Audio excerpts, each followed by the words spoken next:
السلام علیکم ورحمت الله وبرکاته.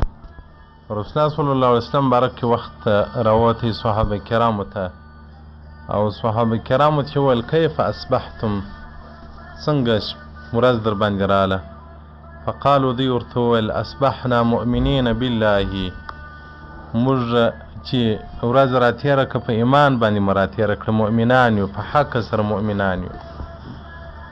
رسول الله صلی الله علیه وسلم بارک ورته وویل ما علامت ایمانکم، څه علامه ده ستاسو د ایمان چې تی وایي موږ مسلمانان یو، ستاسو د ایمان علامت څه ده؟ صحابه کرام ورته وویل نصبر علی البلاء، ان موږ صبر کوو پر مصیبتو باندې، ونشکر علی الرخاء، ان موږ پر پراخي د رزق پر پراخي د ژوند باندې شکر الله جل جلاله ته وایو، ونرضى بالقضاء، موږ د الله جل جلاله په قضا سره راضي وي چې څه کوي هغه مقبول دي. رسول الله صلی الله علیه وسلم بارک ورته انتم مؤمنون حقا ورب الكعبه، زما دې قسم په هغه ذات باندې چې هغه رب د کعبې دی، تاسې په حق سره مؤمنان یاست. الله جل جلاله بعض انبیاو ته وحی وکوله. رسول الله صلی الله علیه وسلم بارک وایي بعض انبیاو ته الله جل جلاله وحی کړی ده. من لقینی وهو یحبنی، رسول الله صلی الله علیه وسلم وایي الله وایي که څوک زما سره په ورځ د قیامت ملاقي سي خو لیکن دی زما محبت کوي، ادخلته جنتي، زه به جنت ته ننباسمه. ومن لقینی، که څوک زما سره ملاقي سو وهو یخافني دی زما څخه بیریدی، الله جل جلاله جنبته النار، زه به دی له اور څخه ګوښه کم، اور څخه به پټ کم، د اور څخه به نیام کم. او الله جل جلاله من لقینی، که څوک له ما سره ملاقي سو واستحیی مني، دی له ما څخه به شرمېدی، حیا ورکړه پر ګناهو باندې.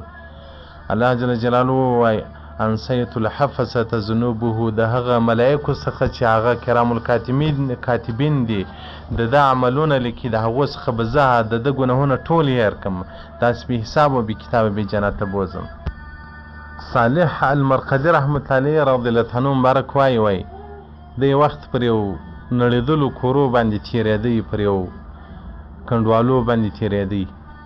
فقال یا دیار این اهلک الاولون، ای کنډوالو چیرې دي پخواني خلک چې په تاسو کې اوسېدل؟ و این عمارک الماضون، هغه پخوانیان څه سول چې تاسو مځکې آبادول یې، کورونه یې جوړول. و این سکانک الامون، هغه پخواني سکونت کوونکي څه سوله، پخواني ژوند کوونکي دلته څه سوله؟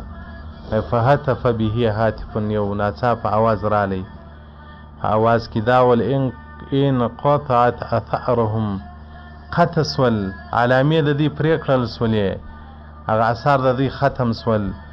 وبلیت تحت التراب اجسامهم، د دې جسدونه تر خاورو لاندې هغه خاورې سول. وبقیت اعمالهم قلائد فی عناقهم، د دې په غاړو کې هغه د دې عمل نامې زړیږي، هغه غاړګۍ دي، که د ښه وي که د بد وي. ابن حجر العسقلاني رحمت علیه منبهات ابن حجر صفحه شلمه کې دا روایت کړی. ابراهیم بن آدم رحمت علیه مبارک څخه پوښتنه وسوله فما وجدت زهد، تا دغه پرهیزګاري و دغه عبادت و دغه الله ته قرب په چی سره پیدا کړي؟ قال ده ورته وویل په درو شانو سره. رأیت القبر موحشا، قبر مې وحشتناکه په سترګو کې انځور کوي. ولیس معی مؤنس، هلته به په قبر کې زما سره ملګری بل څوک نه وي. ورأیت طریقا طویلا، او دا د آخرت لار مې غټه فرض کړله. ولیس معی زاد، له ما سره هیڅ سامان نسته توشه. ورأیت الجبار قاضیا، او الله جل جلاله مې قاضي فرض کوي په ورځ د قیامت. ولیس معی حجه، له ما سره دلیل نه و چې دا ګناه مې کړې ده، ولې مې کړې ده. نو محترمینو ورونو ټول روان پر مرګ باندې یو، مرو ټوله. الله جل جلاله دې موږ ته په دنیا کې د مرګ څخه بعد زندګۍ د تیارولو توفیق راکړي.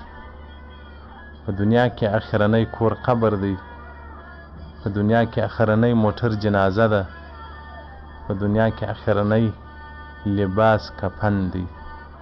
الله دې ما هغه اخرنی لباس کفن را ښایسته کړي، او هغه اخرنی موټر چې جنازه ده چې له مړي څخه یې راوړي، بیا یې کور څوک نه پرېږدي، وایي مسجد کې یوسي، ښځې ځینې بیریږي. هغه اخرنی موټر دی، الله موږ ته را ښایسته کړي. او اخرنی کور چې نوم یې قبر دی په هغه کې بیا د بزګرو د باغوانو د عالمو د امې فرق نه وي.